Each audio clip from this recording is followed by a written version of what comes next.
Another rambulan sa NBA sa pagitan ng Hornets at Pistons. Ang Pistons talaga walang ira na walang literal na bakbakan eh. After ma-foul si Duren, nakipag head-to-head siya dito kay Musa Diabete.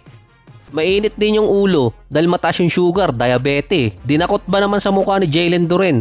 Bago pa lang kasi yung play na yon, nagkaroon na talaga ng sagutan si Musa Diabete at itong si Jalen Duren.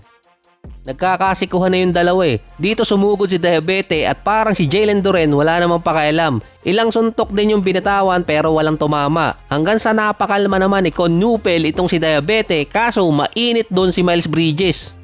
Parang nakita ata niya yung GF niya dito kay Jalen Duren. Joke lang yun. So nakipagsagutan pa kasi siya kay Jalen Duren tapos sumugod pa at nagbitaw ng isang suntok. Parang nakapag-tap pa si Duren dito kay Isaiah Stewart. Hindi naman siya kasali, nasa bench siya. Sinugod niya si Miles Bridges. Parang ito yung iniintay na pagkakataon ni Stewart. Atat na atat ng makasapak yun eh. Saka yung pasugod ni Bridges dito kay Stewart, paatras pa, parang nabahag tuloy yung buntot niya nung makita si Stewart na siusugurin na siya. Napok na tantuloy ni Stewart si Bridges at delikado pa yung ginawa niya dito kay Bridges. Multiple na tama sa may batok. Biglang kumalma si Bridges nung mabugbog siya ni Stewart. Parang nahimasmasan at nagpasalamat pang naawat.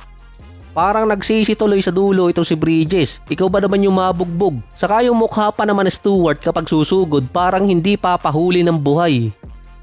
Si Kagawad Duncan Robinson nga lumayo na lang dun sa gulo eh. Dahil nakita niyang andun si Stewart. Chill na chill lang itong si Kagawad na nanonood ng Royal Rumble. Sa aftermath ng gulo na eject si Diabete, Bridges, Jalen Duren at Isaiah Stewart. Bali wala naman kay Stewart yun. Sanay na sanay ma-eject yun at ma-suspend. May backer kasi. Saka ang lupit nun, hindi siya nasususpinde ng katulad ng kay Draymond kahit pa repeat offender. Parang lahat ng galit ni Stewart sa buong season at nung mga nakaraang season pa, ibinunton niya kay Bridges. Nabugbog na, natalo pa yung Hornets, natapos pa yung winning streak. Projected pang mawawala si Diabete at itong si Bridges ng 1 or 2 games. Swerte pa sila kung 2 games lang mawawala. Ganon din kasi kina Jalen Duren at Stewart. Nasabi ko nga kanina merong backer kaya hindi rin siya mawawala ng matagal.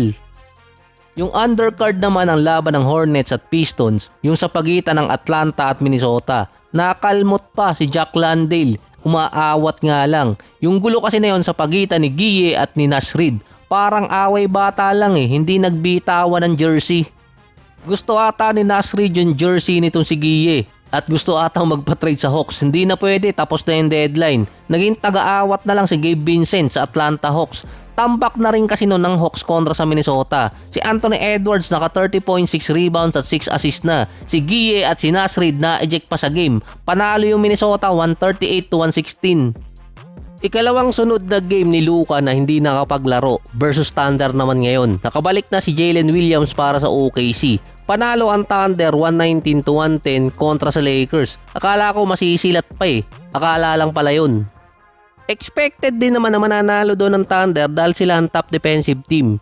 Nasubukan tuloy si Luke Kennard. Nasa 24 minutes, 7 points, 1 rebound, 1 assist. 3 out of 5 pa mula sa field. So ito yung sinasabi dati na mas kailangan siyang tumira kaso bantay sarado. Si Austin Reeves naman since bumalik siya galing injury nasa 6-man position. Hindi pa siya binabalik ni JJ Redick mula sa starting lineup. Nasa minutes restriction pa rin naman kasi itong si Austin Reeves para mapalakas din naman ang kanilang second unit. Since bumalik si Reeves, nag-a-average siya ng 22 points, 5 rebounds, 3 assists at nasa 3-1 record naman sila. At kapag hindi rin ibinalik si Austin Reeves sa starting lineup, pwede kasing mapababa ng Lakers ang kanyang kontrata pagdating ng off-season dahil nga 6-man position pa rin si Reeves. Comeback win pa para sa Golden State kontra sa Memphis kahit walang Steph na merong injury pa sa tuhod. Hindi pa rin naman naglalaro din doon si Porzingis. After pa ng All-Star, posible makabalik itong si Steph. Kailangan din ng pamalit kay Steph pagdating sa All-Star weekend. Ngayon, mainit yung pangalan ni Austin Reeves at trending siya dahil siya ang gustong ipalit kay Steph sa All-Star game. Pero ang gusto kasi ng media si Stephon Castle na may average ngayong 17 points, 5 rebounds at 7 assists.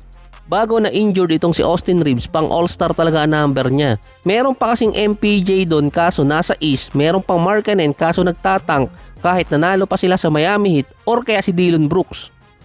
Solid numbers kasi si Dillon Brooks ngayong season at napaganda niya yung Phoenix Suns. Si Austin Reeves ang fan favorite na pumalit kay Steph pagdating sa All-Star Game. Pero kapag si Reeves ang pinalit ng media or ni commissioner, malamang lalong tumaas ang kanyang value pagdating ng off-season. Kapag napasama si Austin Reeves sa All-Star Game or napili siya bilang replacement, lalong tataas ang value niya pagdating ng off-season at posible niya makuha yung max contract.